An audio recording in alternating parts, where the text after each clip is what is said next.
Hey everyone, you're listening to the Ethos Athletes Podcast, and we are starting out with the fourth episode of our mobility series. And today we're going to be discussing hip mobility. And our mobility series has featured Dr. Tom Padilla, and he's the owner of the Doctors of Physical Therapy here in Scottsdale, Arizona.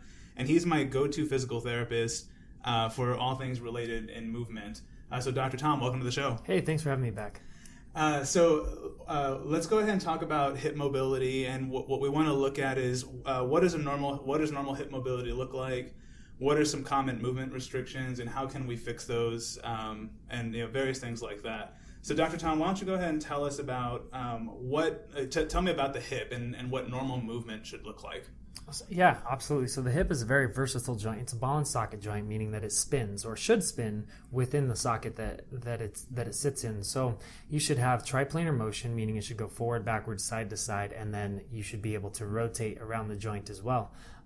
So the hip is versatile in the sense that it's likened only to the shoulder. The shoulder is the most mobile joint in your upper body. The hip is the most mobile joint in the lower body, and as a result of that, it takes a lot of impact, and you need a lot of different directions out of your hip to be able to perform movements correctly. So if we take a squat, for example, and this will illustrate the most restrictions that you get in the hip are usually in flexion and external rotation.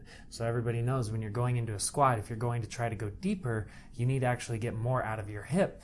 But where a lot of people think that they're going into a deep squat and they're getting more out of their hip, they might actually be getting more out of their lumbar spine. So a lack in hip flexion can actually lead to an increase in lumbar flexion. And then the external rotation component allows your hips to stay out of the way of your pelvis so that you actually can get deeper into that squat. So external rotation is actually if you take your thighs and rotate them outwards to your side. So like your right foot would go clockwise and your left foot would go counterclockwise. Okay. Can you tell me a little bit about some of the restrictions that you see in CrossFit athletes as far as what do they experience? Is there more of an issue with internal rotation, external rotation, or what have you seen be more common? So what's interesting is that there's no really common pattern, right? So a lot of the times, if you have a restriction in the strength of your deep hip muscles, what's going to happen is all the other muscles that play a role in stabilizing your hip might overreact. So let's say that the deep hip stabilizers are weak. What you're going to see is that the glutes start firing a lot, or the hamstrings, which is going to limit your ability to flex your hip. But also you can see restrictions in the hip flexors, the psoas, the iliacus, and the TFL, which would restrict hip extension. And at the same time, you can also have restrictions in your piriformis. All these muscles are kind of coming in to try to compensate and do the job of those smaller muscles. And the piriformis is going to limit both internal and external rotation. So that's flexion, extension, internal and external rotation. And you, of course, can get some limitations in your adductors and abductors as well. But those are less common than the other four. Okay. And when you're looking at, or like from a CrossFitter's perspective, what would a hip mobility issue look like? What movements might they have trouble with? What would, let's say if squat is one, what issues are they having during their squat? What are they unable to do in general?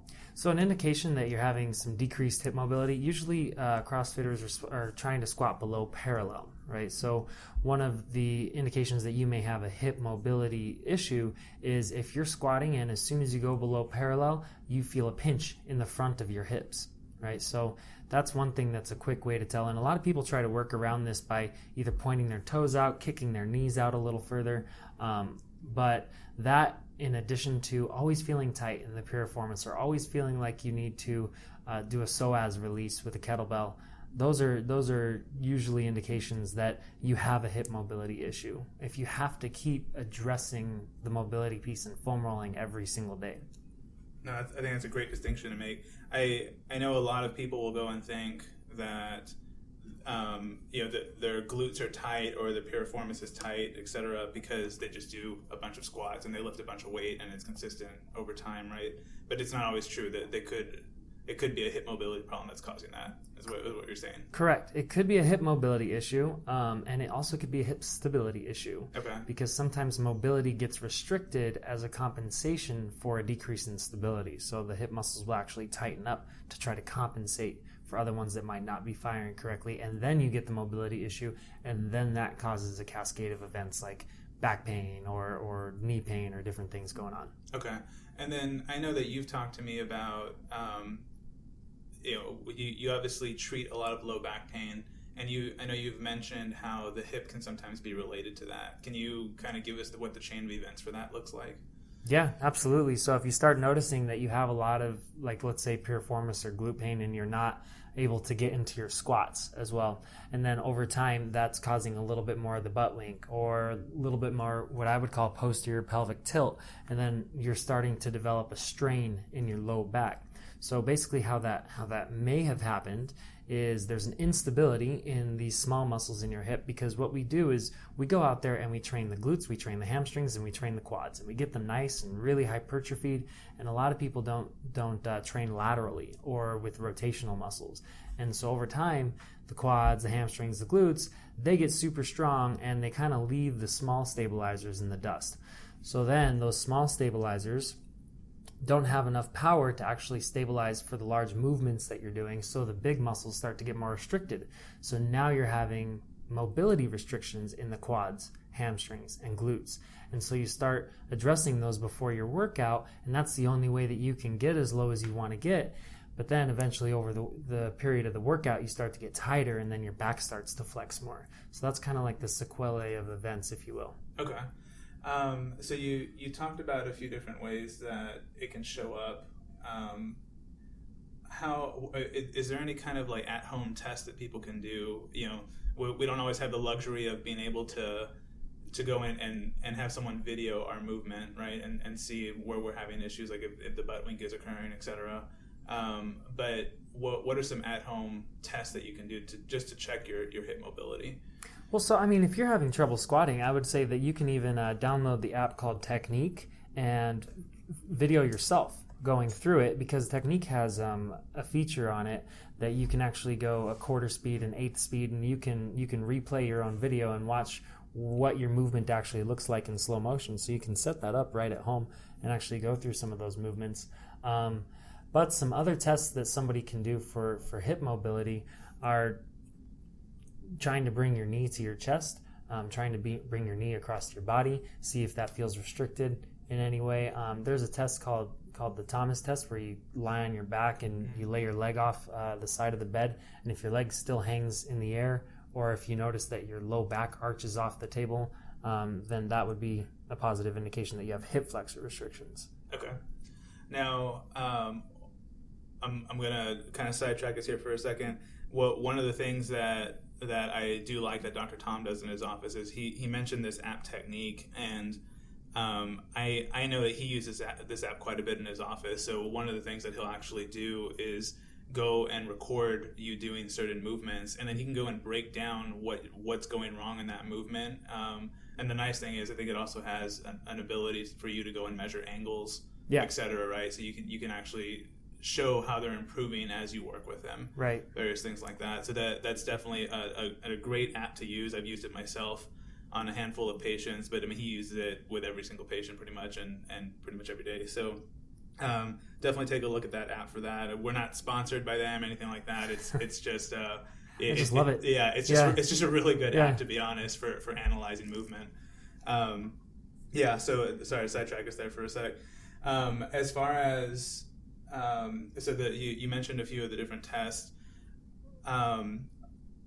What are some, with some of the patterns that you've seen? So we know there's a lot of overtraining of quads, hamstrings, glutes.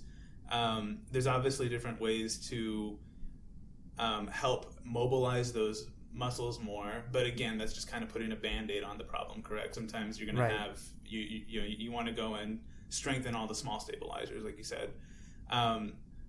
Is there any movement that you're aware of in the CrossFit world that actually kind of accomplishes that? Or is there some sort of warm-up that people should do before, like if they have a hip mobility, that they should go and do before they engage in some of the larger movements that are going to predominantly overtrain those muscles? So I don't know if any of the movements would be CrossFit specific. There's a lot of stretching that goes on in CrossFit, right? Yeah. But what you'd want to focus on are movements like the fire hydrant, or even as simple as like a clam, right? Okay. Which tend to get left out. We put a band around our knees and do a bridge, or put a band around our knees and do a squat and call it forced external rotation, but that just doesn't cut it a lot of the time, and you actually need to spend time doing some supplemental exercises in addition to the CrossFit regimen. So I don't know of anything very CrossFit specific that would be an add-on to that, but one simple test that you can do to see if you have instability in your hips is, can you stand on one leg without your shoes? And watch your thigh in the mirror. Does your thigh turn in on one leg more than the other? Are you making a lot more adjustments on one foot? Do you already know if you have a quote-unquote bad leg when it comes to balance? Those are indications that either it's happening at your foot or it's happening at your hip, and so it can kind of be a really quick test to tell, and then you can follow that up with fire hydrants or clams, and then see if your hip stability improves in a couple weeks, and see if that single leg balance improves, see if your squat improves. Okay, awesome. No, that's great. And then when should an individual go? So when should an individual go and seek professional help when it comes to their hip? Obviously, I would imagine if their hip is hurting, Right. But again, if you're having pain in your low back, I would imagine that would be a good time. Foam rolling at that point simply probably won't be just the answer, right? Mm-hmm. Are there any other times that you can think of outside of what we've discussed so far, as far as when they should go and get that checked out? Obviously, the sooner the better. Yeah, I would say as soon as you realize that you have to do the same mobility work 2 or 3 weeks in a row and it's not getting better, because what's going to happen is if you continue to work out through that, you're going to develop faulty movement patterns. You're going to start working around that stiffness, and that's a lot harder to untrain. Right. So if you've just started to experience pain is a definite go see someone about it. Right. But even if you've just started to notice some mobility issues and you keep having to address it over and over and it's not getting any better, that's usually the perfect time to go, because you're still in the early stages of it and you might not go so far down the rabbit hole that you need to spend months rebuilding your movement patterns. Okay. Awesome. And then I also want, if you don't mind speaking, I meant to ask you this earlier in the show. Can you talk a little bit about? I know we've managed a lot of arthritis cases, like people with hip arthritis. Can you give us an idea of how that develops from your standpoint? And I know it has to do with a lot of hip strength, etc., and some of that instability you talked about. Can you give me the progression of that? Yeah, so I really do think so. Arthritis, if you break it down, arthro means joint and itis means inflammation. It's not like a doomsday, this is like the end of your life, like you're going to have arthritis for the rest of your life. If you've ever jammed your finger, you've had arthritis. So the way that I view it is over time, it can be caused by compression, right? And if your hip is being compressed by your glutes, quads, and hamstrings because they're always tight, you can actually develop arthritis or inflammation in the joint due to the increased compression of immobile muscles. But let's say that compression or that tightness is actually due to instability in the hip. So the treatment wouldn't just be to get the muscles to relax by foam rolling and smashing on them over and over and over. You can actually fix the joint and fix the movement pattern, and as a result, the inflammation in the joint will resolve by doing hip stability exercises. And you can supplement your hip stability exercises with some soft tissue releases, foam rolling, smashing with a lacrosse ball and whatnot, which will increase the chance of your result. But one of the best things for the arthritis, once the damage has kind of been done, it might take some time to repair. If you're younger, if you're older, it'll take a little more time to repair. But PRP has been an excellent help. Sending patients to you and being able to actually see them get more progress faster, earlier, and sooner, and get back to their workouts by being able to restore the joint surfaces a little bit quicker. Yeah, and that's what we found to work really well. And I mean, a lot of times I'll have individuals come in to see me, and typically they're coming to me at this point because they typically have hip pain, and they're suffering from that, and it's either affecting them during a squat or some other movement. I've had a few where it affects their box jump. when they land and they can feel it in their hip. But at the end of the day, I mean, there's therapies that exist that can help with the pain, but keep in mind that a lot of the instability that Dr. Tom is talking about can actually cause that it's the stages before the pain that where all that occurs. And so it essentially wears the hip down a lot faster. And so that's something that, it would be a good idea just to get that looked at if you're in the early stages and you're feeling, you're doing what Dr. Tom said, where you're having to mobilize the same areas over and over. There's something more going on. It's just not that you're tight because you work out. There's something else that's going on there. So just keep that part in mind so you don't develop that pain later. It's easier to be proactive than anything else. So, Dr. Tom, is there anything else you would like to add to the hip? I know we discussed a decent amount of things, and I'll recap some of those, but any other additional information you want to add to it? No, but I love what you touched on there at the end there. Be proactive rather than reactive. A lot of the way that we've practiced medicine in the past is a very reactive model, and we can just look and see how many people are getting knee replacements, hip replacements. It's like you go to an older folks community and they're talking about the latest technology in knee replacements and oh, Joe got his and Sally got hers done, like it's just like a basket that they get at the grocery store. I don't know. But yeah, so I love that thought process that we are proactively and if you are an athlete or consider yourself an athlete at all, which is basically using your body to do demanding tasks, then I believe that you absolutely should be proactive. It's just like changing the oil in your car. Yeah, no, I love that part. And so we'll go ahead and finish up our show for hip mobility today. Just to recap on a few things.